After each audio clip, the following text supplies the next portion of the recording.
ओम शांति। आपका प्रश्न है, तुम्हें 100% सर्वगुणों में संपन्न बनना है। दिल दर्पण में देखना है कि हम कहाँ तक पावन बने हैं। इसका अर्थ क्या है? उत्तर है, दिल दर्पण अर्थात बुद्धि रूपी दर्पण। हम भगवान के बच्चे क्यों बने हैं? मनुष्य से देवता बनने, श्री कृष्ण के साथ स्वर्ग में जाने के लिए, शूद्र से ब्राह्मण बनना है।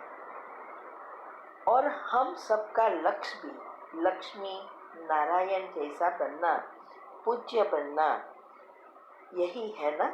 तो हमें अपने आप को, जो हमारी महिमा है मंदिरों में, वो प्रैक्टिकल में अभी लाना है। सर्वगुण संपन्न, 16 कला संपूर्ण, संपूर्ण निर्विकारी, डबल अहिंसक, मर्यादा पुरुषोत्तम, ये सारी महिमा जो भी है वो महिमा योग्य, गायन योग्य अभी बनना है। तो ये महिमा किसकी है? हमारी ही है ना। तो फिर से हमें ये बनना है, ये हमारा लक्ष्य है।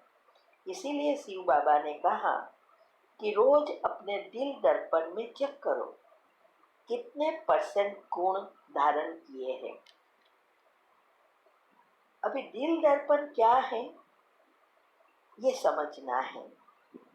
जैसे स्थूल दर्पण में हम अपने आप को देखते हैं तो जैसे है वैसा ही दिखाई देगा, है ना।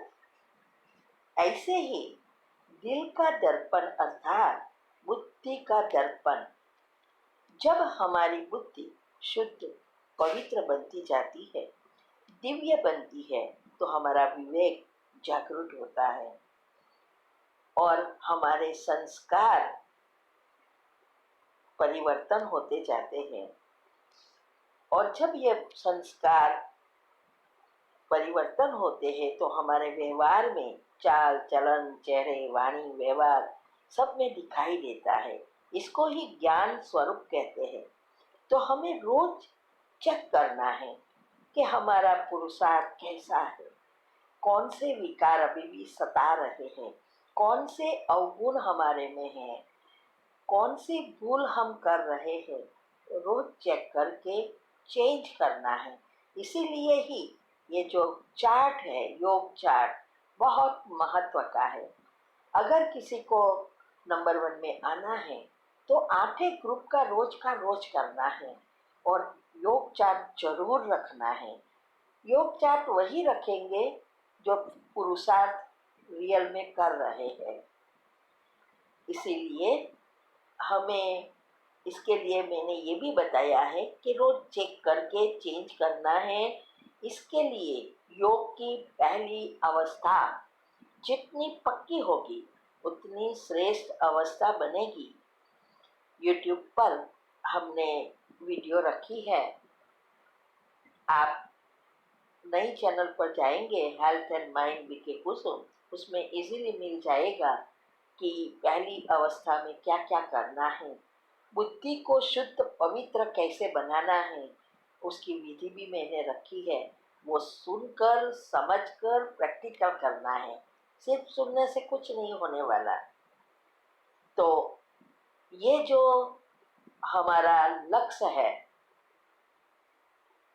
पवित्र बनकर नंबर 1 में आना, तो इसके लिए ही बाबा हमें रोज बता रहा है कि रोज चेक करो। और जब हमारे मनसा, वाचा और कर्मणा तीनों समान, वो तब होगा जब हमारे गुण और शक्तियाँ एक्टिव हो जाएगी, 7 चक्र के लेयर्स पॉजिटिव बन जाएंगे। तो विधि से ही सिद्धि मिलती है। ठीक है। ओम शांति। ओम है। प्रश्न है कि मुरली में आया कि वैर रखने वाले को हाफ कास्ट ब्राह्मण कहेंगे, ये समझना है। उत्तर है, वैर माना घृणा, नफरत, और वो सबसे तेज पाप कर्म की हमारे ओम शांति। आपका प्रश्न है, मुरली में आया कि वैर रखने वाले को हाफ ब्राह्मण कहेंगे, ये समझना है। उत्तर है, वैर रखना अर्थात घृणा, नफरत, बदले की भावना रखना। इसका मतलब अभी भी हम हमारे अवगुण नहीं गए हैं, विकर्म विनाश नहीं हुए हैं, ना विकार गए हैं। तो इसके कारण बाबा ने कहा वो हाफ कास्ट ब्राह्मण है, माना शूद्र के भी गुण हैं और देवताओं के भी गुण हैं, क्योंकि अब पुरुषार्थ कर रहे हैं, तो तब तक हम हाफ कास्ट है। जब हम यहाँ सभी गुणों हासिल कर लेते हैं, वैर नहीं रखना है लेकिन अपने को बदल देते हैं, तो ऑटोमेटिक हम प्योर ब्राह्मण बनते जाते हैं। ठीक है, ओम शांति। आपका प्रश्न है, मुरली में आया कि जगत को रचने वाली अर्थात जगदम्बा। फिर बाबा ने कहा, तुम बच्चे जानते हो जिनका यादगार बना हुआ है वह जरूर सृष्टि के संगम पर आए होंगे, उन्हें जगदम्बा कहा जाता है। तो यहाँ बाबा जगदम्बा किसको कह रहे हैं, स्वयं को या मम्मा को?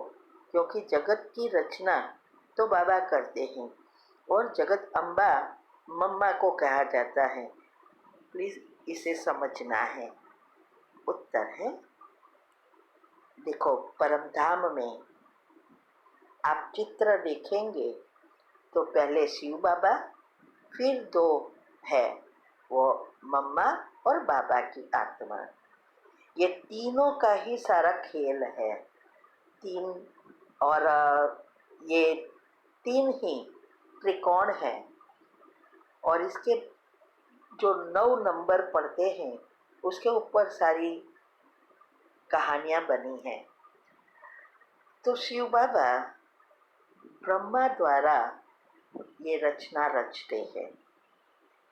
तो ब्रह्मा और शिव बाबा दोनों में सब रिश्ते हैं।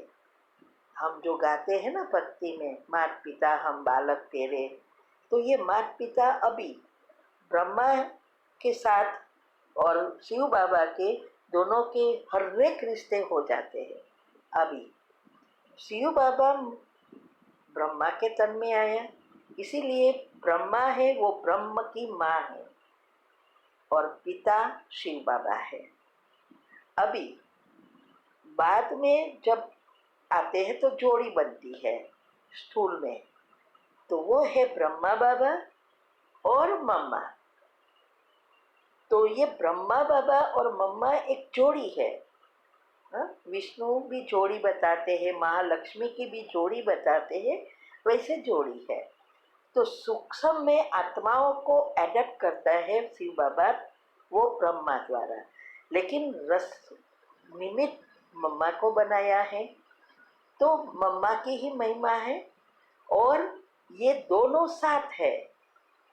इसीलिए ये सृष्टि रचना में ये दोनों की एक समान भाग है। तो अम्बा मम्मा को दुनिया के हिसाब से मम्मा को कहा जाता है, लेकिन ब्रह्मा बाबा भी हमारी मम्मा है, तो दोनों साथ है, जोड़ी है। इसीलिए बाबा ने कहा। ठीक है, ओम शांति।